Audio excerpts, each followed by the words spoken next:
السلام علیکم ورحمۃ اللہ وبرکاتہ۔ میں ہوں عبدالوہاب اور آپ دیکھ رہے ہیں نقطہ گائیڈنس چینل۔ ناظرین، محنت، لگن، جستجو، عاجزی اور ایمانداری انسان کو کن بلندیوں تک پہنچا دیتی ہے، اس کا ہم اندازہ بھی نہیں کر سکتے۔ کیا آپ یہ تصور کر سکتے ہیں کہ ایک حجام جسے ہمارے معاشرے میں نائی کہا جاتا ہے ارب پتی بن جائے؟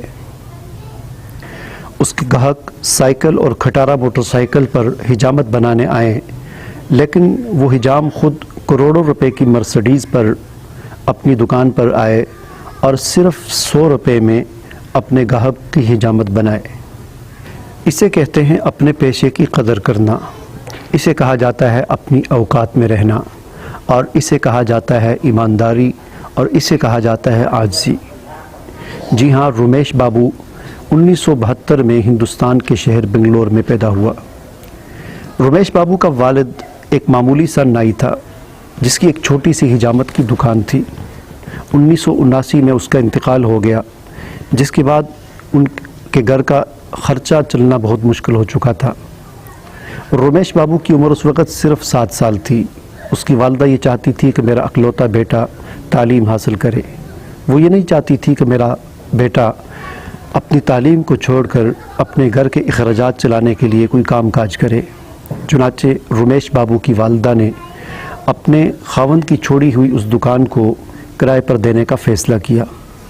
چنانچہ اس دکان کو اس نے اپنے دیور یعنی رمیش بابو کے چچا کو 5 روپے ماہانہ کرائے پر دے دیا۔ لیکن آپ اندازہ لگا سکتے ہیں کہ 5 روپے میں اپنے پورے مہینے کا خرچہ چلانا کتنا مشکل کام تھا۔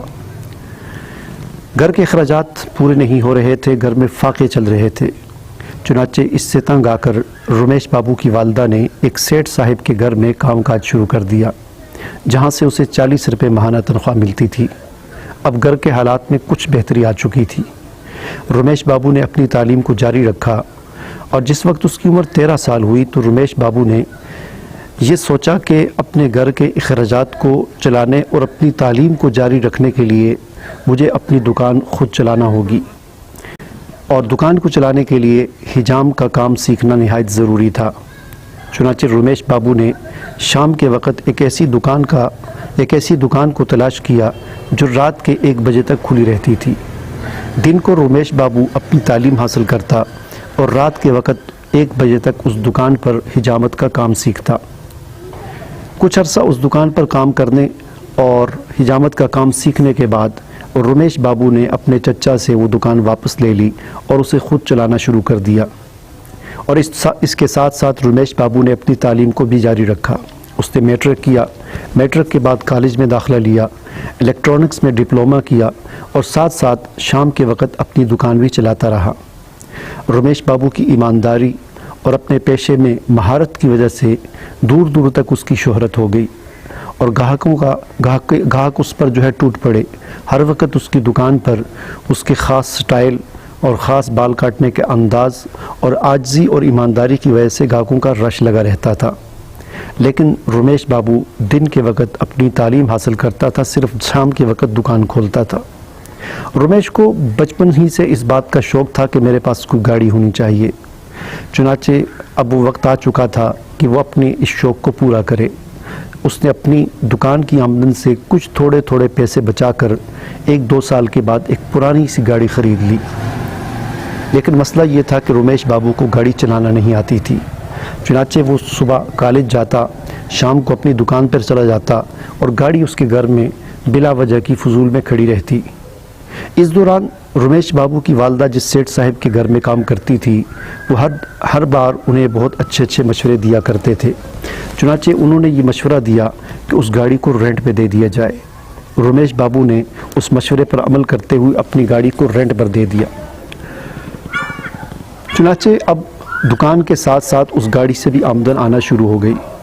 چنانچہ رمیش بابو نے اس گاڑی کی آمدن کو بالکل خرچ نہیں کیا، بلکہ دکان کی آمدن میں سے بھی کچھ پیسے بچا کر وہ رکھتا رہا، اور 1-2 سال کے بعد یعنی 2005 یا 2006 میں اس نے اس گاڑی کو بیچ کر ایک نئی کار خرید لی اور اسے رینٹ کار پر چھوڑ دیا، اور اس سے جو آمدن ہوتی رہی اس کو بھی بچا کر اس نے 1-2 سال کے بعد دوسری گاڑی اور پھر تیسری گاڑی خرید لی، اور اس کے ساتھ ہی رمیش بابو نے رینٹ کار کا آفس بھی کھول لیا۔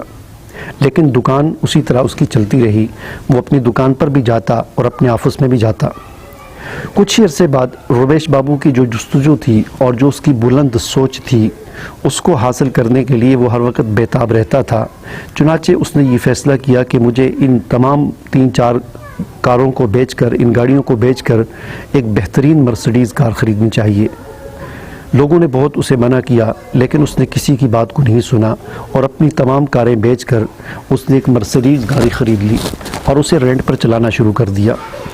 پھر 1-2 سال کے بعد اس نے اپنی اس مرسڈیز گاڑی کو بیچ کر اپنے تمام سرمایہ کو اکٹھا کیا، کچھ اپنے دوستوں سے قرض لیا اور اپنی بیوی کے سارے زیورات بیچ کر 4 کروڑ روپے اکٹھے کیے، اور اس نے یہ فیصلہ کیا کہ لیموزین کار جو دنیا کی مہنگی ترین کار ہوتی ہے اسے حاصل کیا جائے۔ چنانچہ رومیش بابو نے بیرون ملک سے لیموزین کار برآمد کی جس پر کروڑوں روپے کا ٹیکس لگا، اور اس کے بعد پھر رومیش بابو کی دولت کو ایک دھکا لگ گیا اور بڑی تیزی کے ساتھ اس کے پاس دولت آنا شروع ہو گئی، کیونکہ اس کی لیموزین کار ہندوستان میں ایک نئی چیز تھی۔ بڑے بڑے سیٹھ، بڑے بڑی کمپنیاں اور اداکار اس کی کار کو رینٹ پر لینے لگے، جس سے رومیش بابو کو لاکھوں روپے روزانہ آمدن ہوتی تھی۔ اور اس کے بعد پھر رومیش بابو نے ایک کے بعد دوسری اور دوسرے کے بعد تیسری مرسڈیز گاڑی خریدنا شروع کر دی۔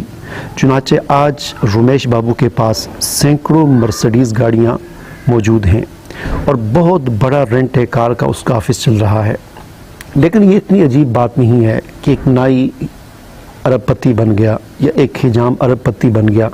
حیرت انگیز بات یہ نہیں ہے، حیرت انگیز بات یہ ہے کہ رومیش بابو ارب پتی ہونے کے باوجود آج بھی روزانہ صبح ناشتہ کرنے کے بعد سب سے پہلے اپنی حجامت کی دکان پر جاتا ہے، اور چند گھنٹے وہ اسی طرح لوگوں کی حجامت بناتا ہے جس طرح وہ اپنی غربت اور افلاس کے زمانے میں بنایا کرتا تھا، اور اس کا ریٹ بھی وہی ہے جو عام ریٹ ہوتا ہے، یعنی 100 روپے میں صرف حجامت بناتا ہے۔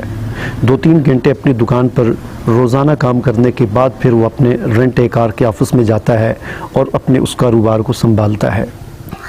ناظرین، بڑی سوچ، جستجو، محنت، لگن، عاجزی اور ایمانداری نے رومیش بابو کو صرف 20-25 سال کے عرصے میں غربت اور افلاس کی زندگی سے نکال کر ہندوستان کا ارب پتی تاجر بنا دیا، جس میں ہمارے لیے بہت بڑا سبق موجود ہے کہ اگر ہم اپنے پیشے کی قدر کریں، اگر ہم محنت، لگن اور جستجو کو جاری رکھیں، اگر ہم ایمانداری اور عاجزی کا رویہ اختیار کریں، تو یہ بلندیاں ہمیں بھی مل سکتی ہیں۔ اللہ حافظ۔